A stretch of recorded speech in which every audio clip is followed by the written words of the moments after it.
할렐루야. 하나님 말씀 보겠습니다. 에베소서 1장 3절에서 14절까지 말씀입니다.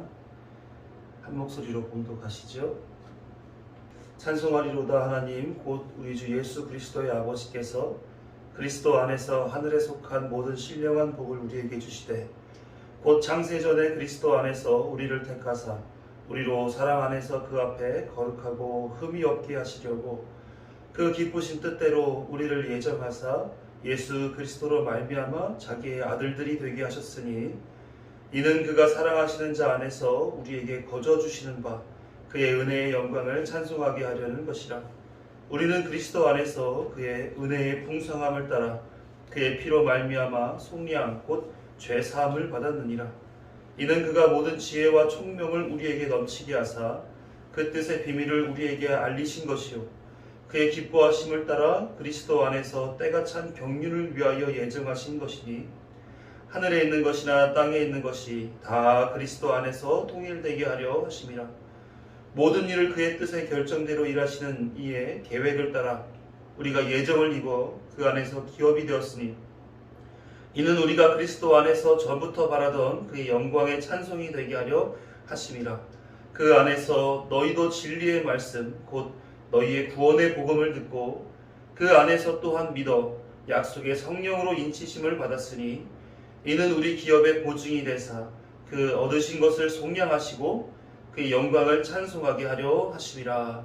아멘. 주께서 이 말씀을 통해 우리에게 큰 은혜를 허락해 주실 줄로 믿습니다. 오늘은 에베소서 강의 4번째 시간으로 교회여 하나님을 찬송하라 라는 제목의 말씀을 나누도록 하겠습니다. 제가 고등학교 때 합창단 활동을 2년 동안 했습니다. 중형교회를 다니다가 개척교회를 다니면서 제 안에 공허함이 있었을 때였어요. 그런데 합창단 활동하는 게 너무나 좋은 거예요. 사람도 좋고 노래도 좋고 그러다 보니까 푹 빠져 살게 되었죠. 그때 공부에 관심을 가졌더라면 지금보다 훨씬 더 나은 제 생활을 하지 않았을까 하는 생각을 하는데 아무튼 합창단 활동이 너무 좋았습니다. 그때 제가 이제 변성기 때잖아요. 노래를 하면 할수록 목소리도 좋아지고 성량도 좋아지고 음악성이나 악보를 보는 이해나 실력도 좋아지게 되었습니다. 그러다 보니까 일찍부터 성가대도 하고 찬양 인도도 하고 그랬어요. 동시에 이 관심을 가지게 된 사역이 이제 성가대 지휘자 그리고 찬양 사역자 여기에 관심을 많이 갖게 되었습니다. 특히 찬양 사역자 여기에 시선이 많이 가지더라고요. 찬양 사역자의 관심을 가지게 되면서 그 찬양 사역의 스킬에 대한 관심도 가지게 됐습니다. 그들이 어떤 표정을 짓느냐, 그들이 어떤 멘트를 하느냐, 또 찬양팀과 어떻게 호흡을 맞춰서 찬양을 인도해 나가느냐, 이런 다양한 등등의 찬양 사역자들이 신경 쓰고 관심 가져야 되는 그 부분에 저도 관심을 갖게 되었죠. 특히 찬양 마무리하는 거 있잖아요. 영광의 박수를 올려드립시다 하면서 막 박수 치는 거, 그런 거에 막 이렇게 초점이 맞춰져 있었습니다. 근데 제가 무슨 실력이 있었고 무슨 믿음이 있었겠습니까? 주어지니까 그렇게 하는 거고 남들 다 그렇게 찬양하니까 저렇게 하면 잘하는 거가 보다 라고 하면서 그냥 이렇게 습득해 간 거죠. 좋은 말로 하면 벤치마킹이고 나쁜 말로 하면 베껴서 그렇게 사역을 했던 기억이 납니다. 노래하는 거 좋아하니까 성가대도 하고 찬양팀도 하고 특성도 많이 하고 이렇게 다양하게 찬양 관련된 교회 사역에 참여했었어요. 그때는 하나님을 찬양하는 것이 이런 거구나 하고 생각이 들었고 그걸 열심히 하면 찬양으로 잘하는 그런 성도가 되는 것 아닌가 하는 생각을 갖게 되었었습니다. 그래서 제 마음속에는 나는 찬양하는 사람이야 하는 자기 자부심이 있었던 기억이 납니다. 찬양 사역자들은 남보다 특별한 찬양하는 사람이라고 그런 생각을 많이 갖게 되었어요. 그런 세월을 10년을 넘게 보냈습니다. 지휘도 10년 넘게 하고요. 찬양 사역도 10년 넘게 이렇게 하다 보니까 제 안에 매너리즘이 온 게 있었어요. 저는 전혀 제 마음이 그렇지가 않은데 사람들 앞에 서서 찬양하면서 하나님께 영광 올린다 이렇게 외치는 게 저 안에 속사람하고 겉으로 보여지는 겉사람하고가 너무 매칭이 안 되는 거예요. 겉으로는 기쁘고 감사하고 감격스럽고 그 뭔지도 모르고 했던 그 영광을 올려드리는 거, 이렇게 하면서 제 안에서는 그 순간에 마음의 어려움이 있었고 또 돈의 어려움이 있었고 여러 가지 생각의 어려움이 있었을 그때 내 안과 밖이 다르니 이거 이율배반적인 거 아니야? 너무 외식적인 거 아니야? 이건 자가당착이지. 나쁘게 말해서 지금 나 쇼하는 거야. 이런 생각이 들게 되었습니다. 제 안에 문제가 있었던 거죠. 찬양이 뭔지도 하나님을 알지도 못했던 그런 때에 저에게 찬양이라고 하는 사역이 주어지다 보니까 그렇게 하는 것이 나름의 최선이었지만 늘 공허한 마음이 제 안에 있었던 것이었습니다. 그런 후에 제가 신학을 하고 학부를 다시 하면서 학교에서 찬양 집회가 열렸어요. 여러 찬양 사역자들이 왔고 학생들이 많이 모여서 참여를 했습니다. 그때 제가 본 게 있어요. 찬양 집회가 진행되면서 제가 그동안 마음에 답답해했던 문제에 답을 찾아갈 수 있는 장면을 제가 목격하게 된 거예요. 뭐냐면 유명한 찬양 사역자가 무대에 오르게 되면 나름 신학생들이 그 앞에 가서 막 열광을 합니다.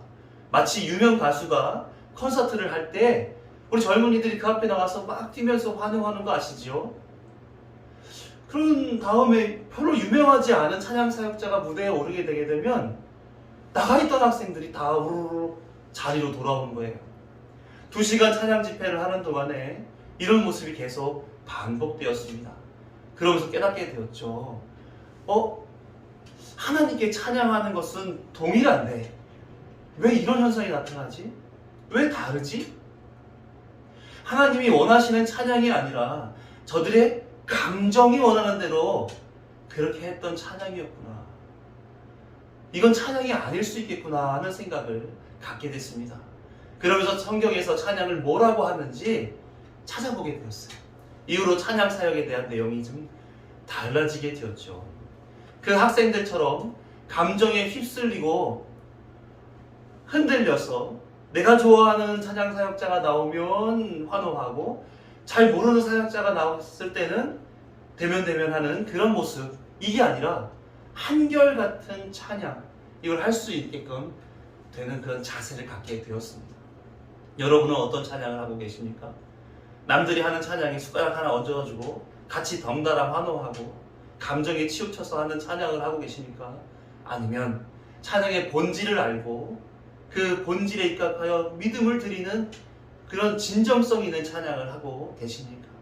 오늘은 그 답을 함께 알아가기를 원하는 것입니다.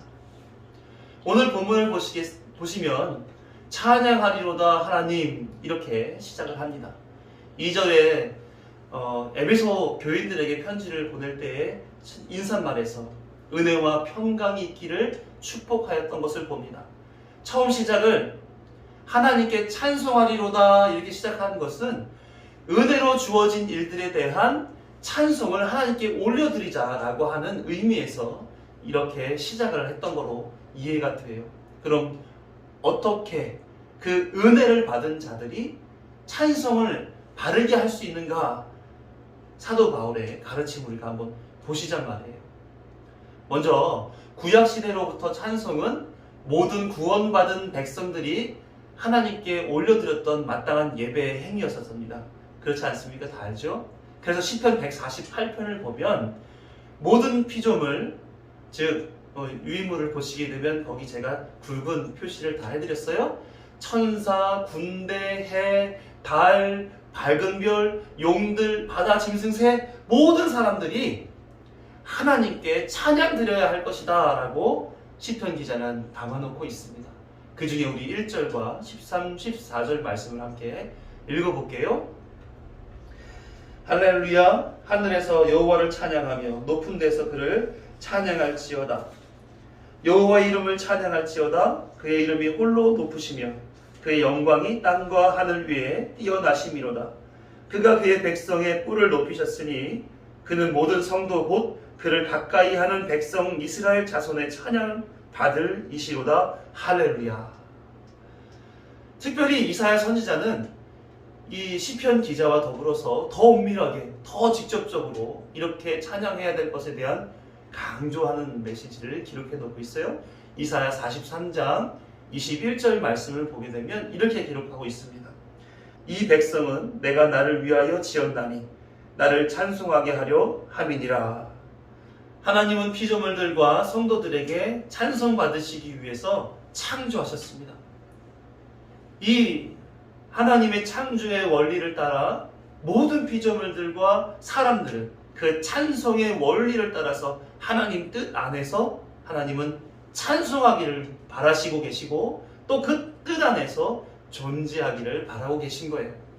그래서 오늘 본문의 시작을 찬송하리로다 라고 하면서 하나님의 뜻을 상기시키며 우리에게 주어진 본분이 무엇인지를 기억하게 하고 있는 것입니다. 사도 바울은 우리의 찬송을 받으실 하나님을 소개하고 왜 찬송을 하나님께 올려드려야 하는 이유까지도 소개를 하고 있는 거예요. 3번에 걸쳐 그 이유를 설명하고 있는데 쉽게 얘기하면 브라브라브라 설명하고 6절에 그의 은혜의 영광을 찬송하게 하려는 것이라 이렇게 기록되어 있고 또 브라브라브라 설명하고 12절에 그의 영광의 찬송이 되게 하려 하심이라 이렇게 기록하고 있어요. 그러면서 또 브라브라 이렇게 설명하고 나선 14절에 그의 영광을 찬송하게 하려 하심이라 이렇게 3번에 걸쳐서 영광을 찬송하게 하려 하심이다 이렇게 강조하고 있음을 봅니다. 에베소 교인들에게 이런 거죠. 에베소 교인들아 이런 이유로 찬송하여야 한다. 3가지 찬송의 이유를 내가 전해주마 이런 거죠. 이렇게 정리할 수 있을 것 같아요. 첫째, 성부 하나님의 구속의 예정하심을 찬양하라. 두 번째, 성자 예수님의 구속하심을 찬양하라. 세 번째, 성령 하나님의 구속의 적용하심을 찬양하라. 이렇게 3가지의 내용으로 정리해주고 있음을 우리가 봅니다. 사도 바울의 이 3가지 이유를 통해 먼저 이해할 수 있는 것이 있어요. 우리가 하나님께 찬송해야 할 분명한 이유가 있었다라는 것이며 두 번째는 그것을 반드시 알아야 될 것이다라는 것이고 세 번째는 진짜 찬송은 그 알매서 비롯된다라는 것을 사도 바울을 통해 확인할 수 있다는 것입니다.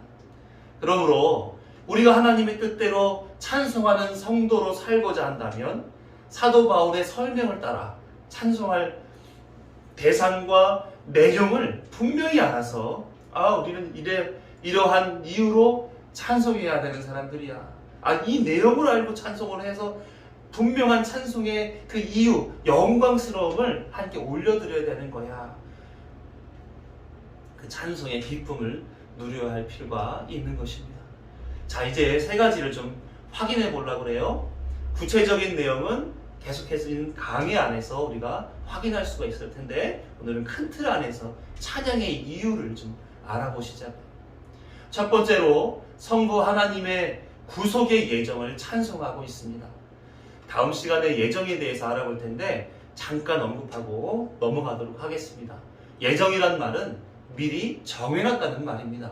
즉 성부 하나님께서 말씀하신 바 창세 전에 그리스도 안에서 택하였다, 예정하셨다 이런 말인 거죠. 사람들은 이렇게 예정하셨다라고 하면 발끈합니다. 그럼 하나님이 정해놓은 대로 산다는 말이야? 이렇게 말하면서 운명론을 얘기하기도 하고요. 아니 어떻게 알고 미리 정해놓을 수 있단 말인가? 하는 행동을 보고 결정하셔야 되는 거지 라고 하면서 예지예정을 말하기도 합니다. 사람의 수준으로 생각해보면 그렇게 오해할 수가 있습니다.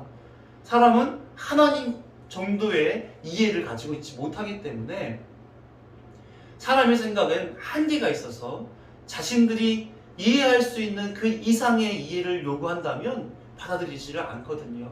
그러다 보니까 이런 오해의 주장들을 하고 있는 거예요.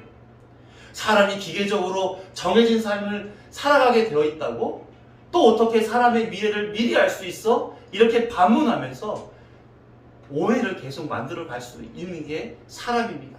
하지만 성경은 이런 이해, 세상의 이해를 초월하는 설명을 해주게 돼 있어요.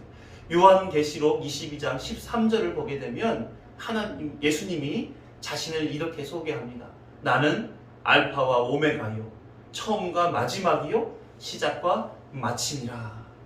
그러면서 로마서에서 이렇게 소개하게 됩니다. 로마서 11장 36절을 보면 이는 만물이 주에게서 나오고 주로 말미암고 주에게로 돌아갑니다.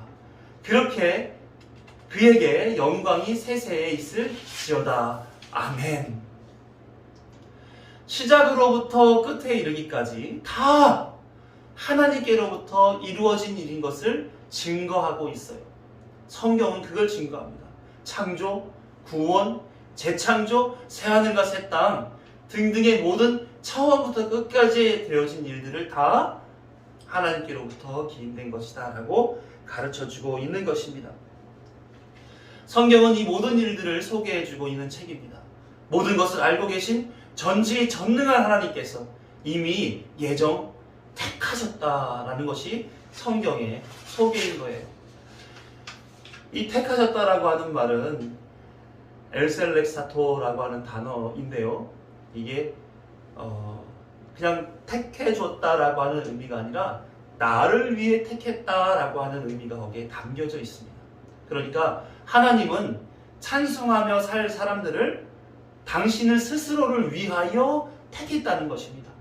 그래서 택한 자들로 인해 전 역사 가운데에서 영광을 받으시기를 원한다.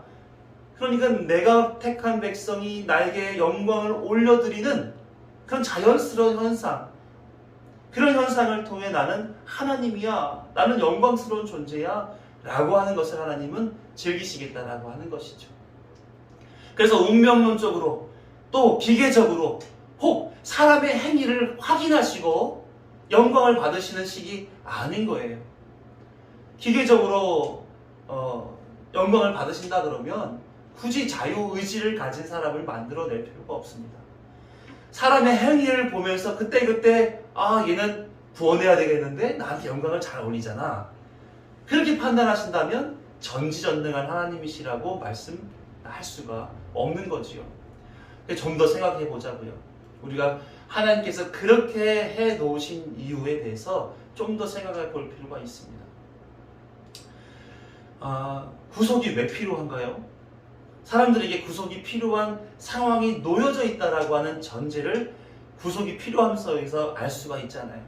로마서 5장에서 보면 한 사람이 순종하지 아니함으로 많은 사람이 죄인 된 것 같이 한 사람이 순종하심으로 많은 사람이 의인이 되리라 이렇게 얘기하면서 첫째 아담이 순종하지 아니함으로 인하여 모든 이들이 죄인 되었고, 그래서 모든 사람들이 죄인됨으로 말미암아 마지막 사망에 이르게 되었다라고 하는 전제를 성경은 미리 가르쳐주고 있습니다. 하지만 하나님께서는 언약하신 대로 사망에 속하여 있는 그런 사람들 중에 일부를 하나님의 백성으로 삼으시겠다라고 하는 구속을 하겠다는 말씀이 성경의 곳곳에 기록되어져 있는 것입니다. 죄의 나라 애굽에 있을 때에 출애굽시키시며 백성을 구속하셨고, 바벨론의 포로로 잡혀갔을 때에도 귀환시키는 방식으로 이 구속의 모형을 보여주었다가 이제 예수 그리스도 안에서 모든 죄에서 구속시키시며 이를 믿는 이들을 당신의 아들들이 되도록 하시는 구속의 현실, 구속의 사실성, 구속의 확정성을 성도들에게 보여주고 계시는 것입니다. 그래서 로마서 5장 8절을 보면 우리가 아직 죄인 되었을 때에 그리스도께서 우리를 위하여 죽으심으로 하나님께서 우리에 대한 자기의 사랑을 확증하셨느니라. 이렇게 죄인 되었을 때에 아들이 되는 구속을 하시겠다라고 미리 정해 놓으신 것입니다. 사도 바울은 창세전에 이와 같은 예정을 해 놓으신 성부 하나님을 찬양하라라고 하고 그 예정의 사실을 알게 하면서 더 하나님께 나아가 찬송해야 된다라는 것을 강조하고 있는 것이죠. 너희가 구속된 것은, 너희가 교회로 부름을 받게 된 것은 너희에게 성부 하나님의 창세 전부터 있었던 뜻이 있었다. 그것을 하나님이 예정해왔다. 하나님을 찬송하라 이렇게 전해주고 있는 것입니다. 두 번째로 찬송할 이유가 성자 예수님의 구속의 완성에 대하여 찬송하라 이렇게 기록하고 있는 것입니다. 7절 말씀을 다시 한번 읽어볼게요. 우리는 그리스도 안에서 그의 은혜의 풍성함을 따라 그의 피로 말미암아 속량 곧 죄사함을 받았느니라. 성부 하나님의 구속의 예정은 예수 그리스도 안에서 완성되는 원리를 가지고 있습니다. 구약의 많은 사건과 사물과 지역과 사람들이 그리스도를 예표하며 구속을 설명했고, 또 선지자들이 메시아가 와서 죄악에서 해방시킬 것을 선포했습니다.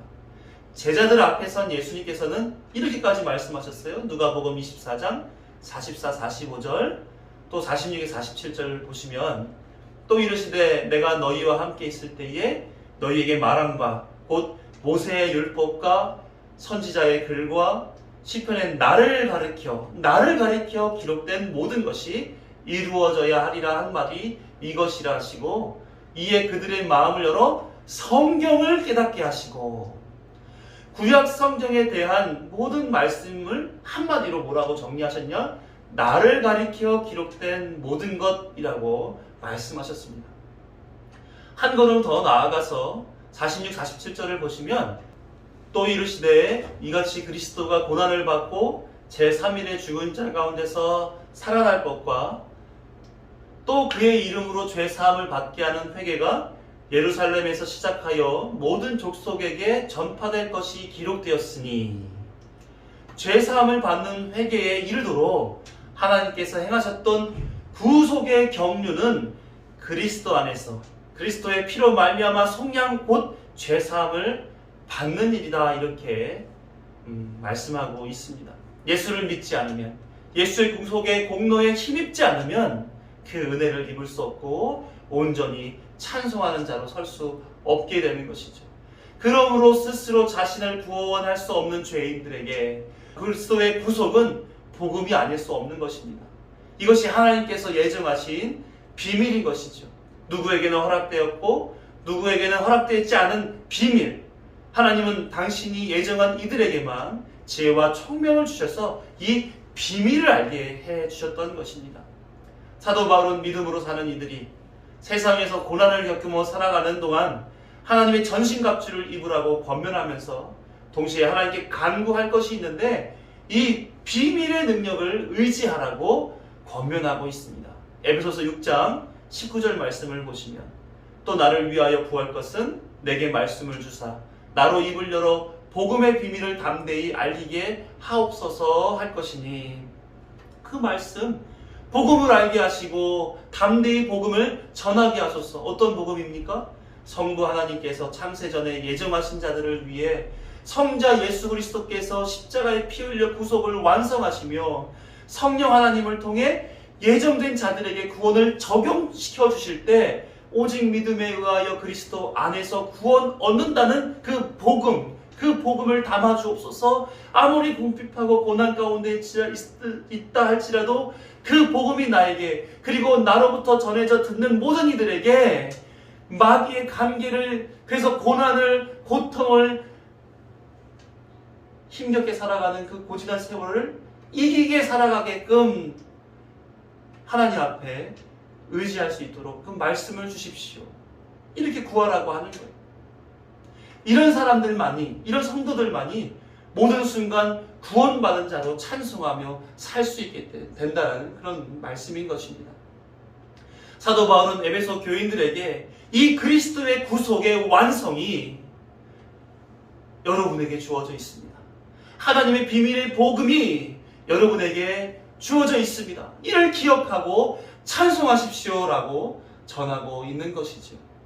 이것이 두 번째, 예수 그리스도의 구속의 완성을 알고 찬양하라는 것입니다. 세 번째로 성령 하나님의 구속의 적용을 찬송하고 있습니다. 그리스도인의 삶은 고난이 수반되는 광야의 삶입니다. 이 삶 속에서 한결같이 믿음으로 살 수 있는 유일한 길은 그리스도께서 허락한 은혜 가운데 있을 때에 가능한 것입니다. 그러기에 예수님은 은혜에 매여 살도록 보혜사 성령을 이 땅에 보내주셨습니다. 요한복음 14장 16절에서 18절 말씀을 함께 읽어보죠. 내가 아버지께 구하겠으니 그가 또 다른 보혜사를 너희에게 주사 영원토록 너희와 함께 있게 하리니 그는 진리의 영이라 세상은 능히 그를 받지 못하나니 이는 그를 보지도 못하고 알지도 못함이라. 그러나 너희는 그를 아나니 그는 너희와 함께 거하시며 또 너희 속에 계시겠습니다. 내가 너희를 고아와 같이 버려두지 아니하고 너희에게로 오리라. 예수님께서 보내시는 보혜사 성령 하나님은 우리와 함께 있으시며 진리의 영으로서 우리를 진리 가운데 거하게 하시는 일을 하시는 분이십니다. 그래서 요한복음 14장 6절에서 예수께서 이르시되 내가 곧 길이요 진리요 생명이니 나로 말지 않고는 아버지께로 올 자가 없느니라 이렇게 말씀하시면서 진리의 영이신 성령께서 예수 그리스도와 성도를 잇는 보혜사가 되어주도록 하셨던 것입니다. 그래서 예수 그리스도께서 천국에서 통치하고 계실 때 우리는 성령을 통해 그리스도 안에서 통치를 받을 수 있게 되는 것입니다. 그래서 성령 하나님을 통해 우리가 광야에 내버려진 고아와 같이 살지 않을 것이다 이렇게 말씀하실 수 있는 것이죠. 성령 하나님은 우리와 함께 하십니다. 우리에게 진리를 담아주시고 그것을 기억나게 하시고 그것을 생각하게 만들어 주셔서 진리의 사람으로 진리로 살도록 이끌어 가고 계신 것입니다. 성경은 이것을 성령께서 인쳤다라고 설명하고 있어요. 진리의 삶에서 벗어나지 못하도록 우리의 구원을 확실하게 도장 찍어 주셨다 이렇게 설명하고 있습니다. 이 어려운 말로 성도의 견인이라 이렇게 말하고 있는 거죠. 우리는 성령으로 인해 견인되어 가는 거예요. 이 사실을 아는 성도만이 이 세상에서 흔들림 없이 믿음으로 살 수 있습니다. 나는 지금 예수 그리스도와 동떨어져 사는 것처럼 보이지만 성령 하나님께서 나를 예수 그리스도와 연합된 자로 하나된 자로 그리스도 안에 거하는 자로 살게 해주어서 나는 진리 가운데서 생명으로 살아갈 수 있게 되었구나. 이 사실을 아는 사람만이 찬송할 수 있게 되는 것이죠. 사도 바울은 성령 하나님이 당신들과 함께하여 당신들을 그리스도 안에 거하게 하고 있다는 사실을 알게 하고 찬송하는 삶을 살아라라고 강조하고 있다고 기록하고 있는 것입니다. 사랑하는 성도 여러분, 사도 바울은 이 세 가지 성부 하나님의 구속의 예정, 성자 예수님의 구속의 완성, 성령 하나님의 구속의 적용을 통해 찬송할 이유를 전해주고 있습니다. 이것은 비단 에베소 교회뿐만 아니라 이 말씀을 받은 우리 모두가 마찬가지로 이 비밀을 받은 거룩한 하나님의 교회로서 이 사실을 잘 알고 부합한 찬송을 하며 살아가도록 부름받았다라는 것을 우리는 기억해야 될 줄로 믿습니다. 찬송하는 것은 어떤 모습일까? 목소리를 높여서 찬송하면 될까요? 아니면 영광의 박수를 올려드리면 되나요? 아니면 새 노래로 찬양을 하니까 매번 새로운 곡을 작곡해서 작사해서 만들어 찬양을 부르면 되겠습니까? 어떻게 하는 것이 바른 찬송인가? 사도 바울은 삼위 하나님께서 하시는 구속의 내용을 알라는 거예요. 이를 아는 자들이 살아가는 모든 삶이 다 찬송이 된다는 것입니다. 이것은 비단 노래로 하든지 말로 하든지 온몸으로 행하든지 또 어떠한 모습이든지 하나님의 구속을 기뻐하고 즐거워하며 진정성을 가지고 표현하면 모든 것이 다 찬송이 될 수 있다라고 하는 것을 인식시켜주고 있는 것입니다. 사도 바울은 이 본문 속에서 한 가지 찬송하는 사람의 신분을 표현하는 말을 기록해주고 있습니다. 우리 5절, 11절, 14절 말씀을 함께 읽어보죠. 그 기쁘신 뜻대로 우리를 예정하사 예수 그리스도로 말미암아 자기의 아들들이 되게 하셨으니 11절 모든 일을 그의 뜻의 결정대로 일하시는 이의 계획을 따라 우리가 예정을 입어 그 안에서 기업이 되었으니 이는 우리의 기업의 보증이 되사 그 얻으신 것을 속량하시고 그 영광을 찬송하게 하려 하심이라. 아멘. 아멘. 어떤 단어가 눈에 들어오세요? 아들들, 기업, 뭐 이런 단어가 눈에 들어오지 않습니까? 처음 우리의 신분이 구속이 필요한 죄인이라는 것을 우리 기억하시죠? 그러나 성부 하나님의 예정과 예수 그리스도의 완성과 성령 하나님의 적용을 통해 우리는 새 신분을 갖게 되었다라고 하는 겁니다. 그것이 뭐로 표현되었어요? 아들들이라고 표현되었고, 그 아들들에게 주어지는 것이 기업, 이렇게 표현된 것입니다. 하나님의 아들은 오직 예수님 뿐이십니다. 말의 자식이 뭐예요? 말이죠. 소의 자식은 소가 되고, 사람의 자식은 사람이 됩니다. 하나님의 자식은 하나님이시죠. 사람의 자식은 사람이고 하나님의 자식은 하나님인데 우리는 하나님이 아니잖아요. 그럼에도 불구하고 성경은 우리 신분에 있어서 하나님의 아들들이다 이렇게 전해주고 있습니다. 예수님의 마음으로 한번 알아보시자고요. 요한복음 20장 17절을 보니까 예수님께서 이르시되 나를 붙들지 말라. 내가 아직 아버지께로 올라가지 아니하였노라. 너는 내 형제들에게로 가서 이르되 내가 내 아버지 곧 너희 아버지 내 하나님 곧 너희 하나님께로 올라간다 하라 하시니. 예수님이 내 아버지 곧 너희 아버지 내 하나님 곧 너희 하나님이라고 말씀하고 계세요. 히브리서 2장 11절을 보니까 이런 말씀도 하십니다. 거룩하게 하시는 이와 거룩하게 함을 입은 자들이 다 한 근원에서 난지라. 그러므로 형제라 부르시기를 부끄러워하지 아니하시고. 우리의 근원이 하나님이시므로 예수님께서 우리를 형제로 부르시기에 부끄러워하시지 않으셨다는 말씀이 기록되어져 있습니다. 우리의 신분은 뭡니까? 하나님의 아들들이라고 하는 것입니다. 예수님도 인정하시고 불러주시는 형제인 것입니다. 이 신분이 우리의 정체성이며 우리가 찬송하며 살아가야 하는 그 삶의 내용들을 분명하게 보여주고 있는 거예요. 우리는 하나님의 아들들입니다. 우리 옆에 분들하고 당신은 하나님의 아들들입니다. 아들이십니다 하고 인사해 보도록 하겠습니다. 당신은 하나님의 아들입니다. 당신은 하나님의 아들입니다.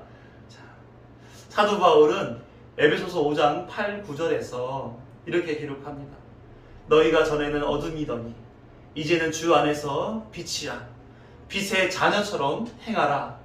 빛의 열매는 모든 착함과 의로움과 진실함에 있느니라. 아멘. 사도 바울은 이렇게 설명하는 거예요. 우리가 이전에는 어두운 죄인이었잖아. 그런데 이제는 빛의 자녀가 되었잖아. 빛의 자녀는 착하고 의롭고 진실하게 사는 거야. 무슨 의미입니까? 자세한 설명은 강행할 때 그때마다 자세하게 설명해 드릴 건데요. 빛의 자녀로 살아라고 말하고 있습니다.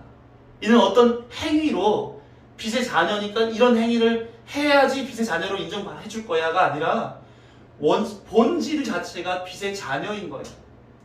그가 살아가는 모든 일들 속에서 빛의 자녀의 모습이 나타나지게 되는 것이죠. 그러니까 그 속에서 착함도 있고 그 속에서 의로움도 있고 그 속에서 진실함도 있는 것입니다. 그러니까 그런 정체성을 가지고 살아가는 모든 삶 가운데에 그 빛의 자녀의 모습이 나타나지게 되어 있는 것이죠. 어떤 행위로 사는 것이 아니라 존재로 살라 이렇게 얘기하고 있는 겁니다.